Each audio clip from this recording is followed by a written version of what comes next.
कुरुंदवाड नगरपालिकेच्या नूतन लोकनियुक्त नगराध्यक्ष सौ मनीषा डांगे या येत्या 14 तारखेला पदभार स्वीकारणार असून याच दिवशी उपनगराध्यक्ष तसेच स्वीकृत नगरसेवक पदाची निवड प्रक्रिया पूर्ण होणार आहे। त्यामुळे 14 तारखेपासून पालिकेच्या नव्या कारभाराला खऱ्या अर्थाने सुरुवात होणार आहे। पालिकेतील स्वीकृत नगरसेवक पदासाठी काँग्रेसकडून युवा नेते विजय जयराम पाटील यांचे नाव निश्चित झाले असून नामनिर्देशन देखील करण्यात आले आहे। नामनिर्देशन पत्राची छाननी करून अंतिम घोषणेसाठी नगराध्यक्ष सौ मनीषा डांगे यांच्याकडे सादर करणार आहेत।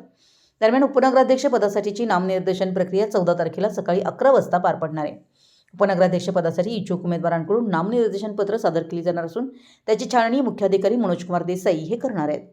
छाननी पूर्ण झाल्यानंतर उपनगराध्यक्ष पदाची अधिकृत घोषणा नगराध्यक्ष मनीषा डांगे यांच्या समोर करण्यात येणार आहे। राजश्री शाहू आघाडीकडून उपनगराध्यक्ष कोण होणार आणि स्वीकृत नगरसेवकपदी कोणाची वर्णी लागणार याकडे सर्वांचे लक्ष लागले आहे। तर काँग्रेस आघाडीकडून माजी लोकनियुक्त नगराध्यक्ष जयराम पाटील यांच्या कुटुंबातील व्यक्तीच स्वीकृत नगरसेवक असावा अशी मागणी जयराम पाटील गट आणि काँग्रेसकडून होत असल्याने ज्येष्ठ नेते विक्रमी नगराध्यक्ष जयराम पाटील यांचे सुपुत्र काँग्रेस शहराध्यक्ष विजय पाटील हे स्वीकृत नगरसेवक होणार हे आता निश्चित झाले आहे। दरम्यान नव्या पदाधिकाऱ्यांकडून शहरातील विकास कामे, पाणीपुरवठा, स्वच्छता, रस्ते, नागरी सुविधा व प्रशासकीय निर्णयांवर गती मिळण्याची अपेक्षा नागरिक व्यक्त करत आहेत। मराठी एस न्यूजसाठी कुरुंदवाडहून संदीप अडसूळ।